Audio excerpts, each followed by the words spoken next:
Chris Gibson here, bringing back the alpha male. That's what we're talking about.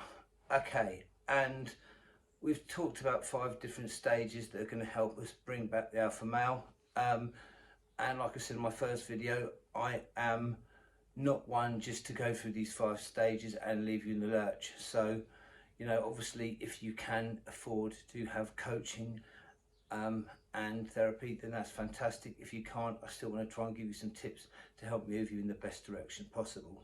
Okay, so the most important thing regarding being an alpha male, or finding the alpha male again, or just in general being being a good human being and being in the right mental place, is relationships. And relationships that we have with other people. But what's more important than the relationships we have with other people? It is the relationship that we have with ourselves, how we feel about ourselves. That facilitates absolutely everything. So this morning I got up and got dressed and came into the lounge and thought, oh, I'll do a video. And I started doing the videos, and they were all over the place, and I just couldn't get anything right. And I wondered what the hell's going wrong. And I tried about 2 or 3 times and nothing was working at all. And I realised the reason I couldn't get anything right is because I was all over the place. When I say all over the place, excuse me, I'm just going to have to get rid of the battery sign from my screen. Yeah, I was all over the place. When I say that, there was washing up in the sink. The bedroom was in a mess. It was clothes everywhere. I hadn't trained. I hadn't caught up with my diary. I had phone calls I needed to make. And I wasn't in the right place to sit and tell other people how they needed to perform when I didn't feel good about myself. The relationship with myself was not where it needed to be. So I scrapped that.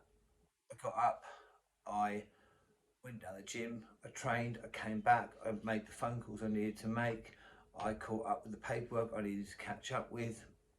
I went into the kitchen, I did the washing up, I tidied the lounge, I take the dog for a long walk, and then I sat down and I started making the video, because that's the most important thing, feeling good about myself, okay, and the relationship I have with myself, all right, and without keeping my side of the street clean and tidy and where it needs to be, how I come across is a massive change. It's massively different. If I'm not feeling good about myself due to what I've got going on or what I need to get done, then there's a massive issue, okay? And if I have to deal with other people, when I've got things that are pending, I'm not who I need to be.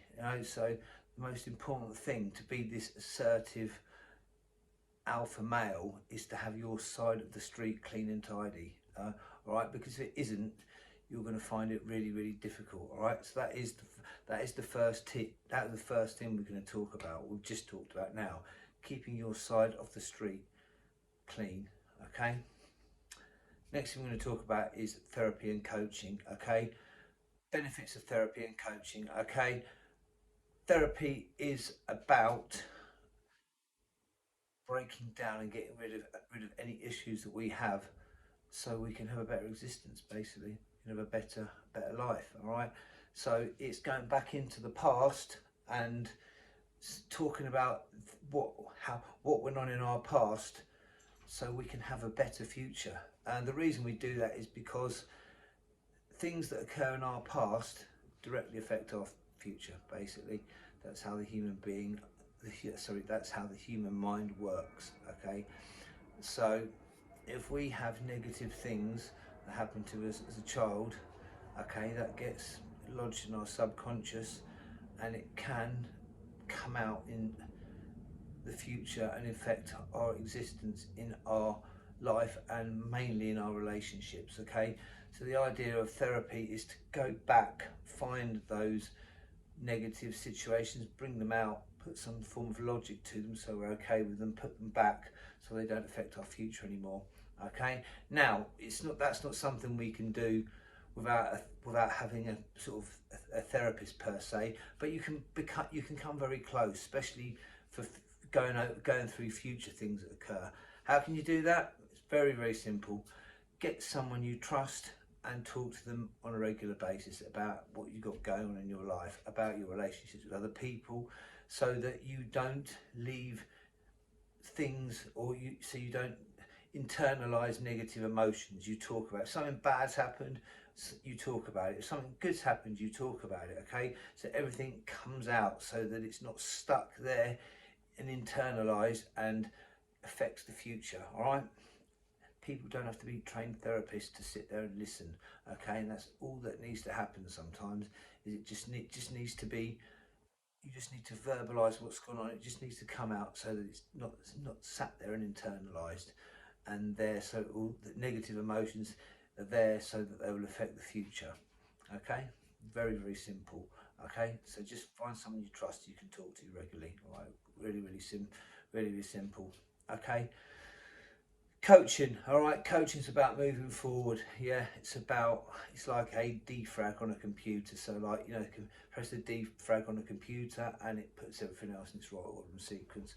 Okay, coaching does that by helping to deal with any negative emotions that we have in the now. So it gives us techniques and to enable us to deal with that, regarding things like state management and attitudinal antidotes, stuff along those lines. Okay, so what's the most important thing about coaching?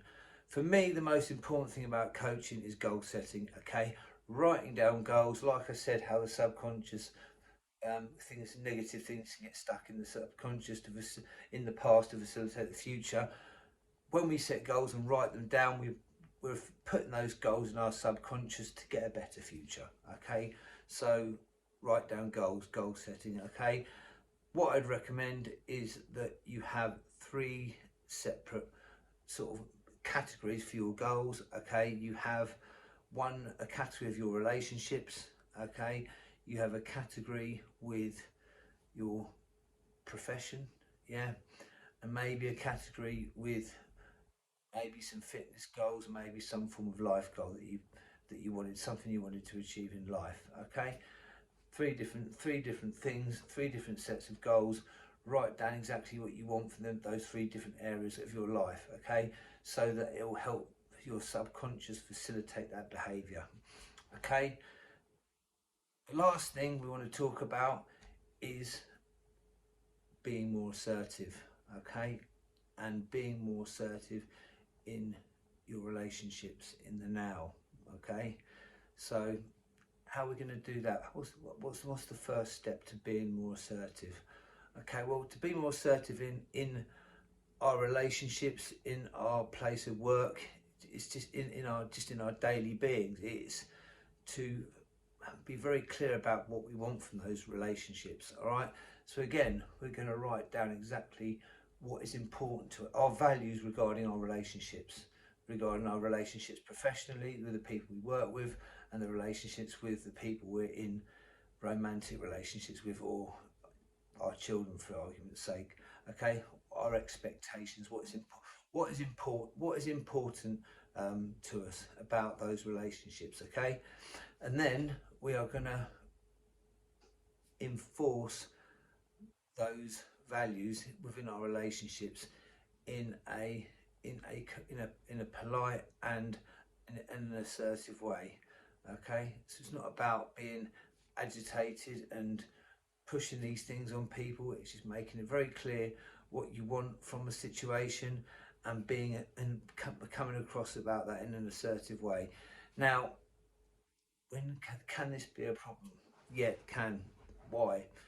Well, if you are currently in relationships where they've got used to you being a particular way and all of a sudden you just walk in and change because you've decided that you're now going to start, pushing your values, not pushing your values, but playing up, telling people what your values are when you never have done before, that could be quite a shock to your partner. Okay, so bear in mind that this is ideal to do when you are looking for a new relationship. Okay, and making sure that you have your relationship with the right someone who's on your wavelength, who wants the same things as you. Okay, it's very easy, we've all done it, or most of us have, met someone who we're very physically attracted to, okay, ended up in a relationship with them, and then found out we're completely, different on every other level. It's just on a physical plane that we get on with that connection, which is great for a period of time, but eventually it tends to, things tend to start getting quite difficult if our values are unaligned and we want completely different things. Okay, so if you're in a relationship with someone, okay, bear in mind that you write down your values, things that are important to you about that relationship. There may be a level of compromise. All right, you need to assert your values as much as you possibly can, and be assertive about that. Okay, but understand that that might be something that you need to compromise on. Okay, too much compromise, if you're having to compromise too much in a relationship, you potentially need to look and work out this is a relationship you want to stay in. Okay, which can be quite difficult, especially if you've been with someone a long time or you have children with them. So I'm telling you to break up with your partner. Okay, I'm just saying, have a look very carefully at what is important to you about your relationships with that other person, what's good and bad, what's right and wrong. Okay, and like I said, write it down and put it across in a polite and assertive manner. All right, those three things should start improving your life, and improving your quality of life, basically, and how people treat you. Thank you very much for listening. If you want to contact me, please email me at chrisjgibson78@gmail.com. Alternatively, send me a WhatsApp message on 07831 423 424. My next video will be this is number 1 on coaching and counselling. The next one will be on fitness and training. Thank you very much.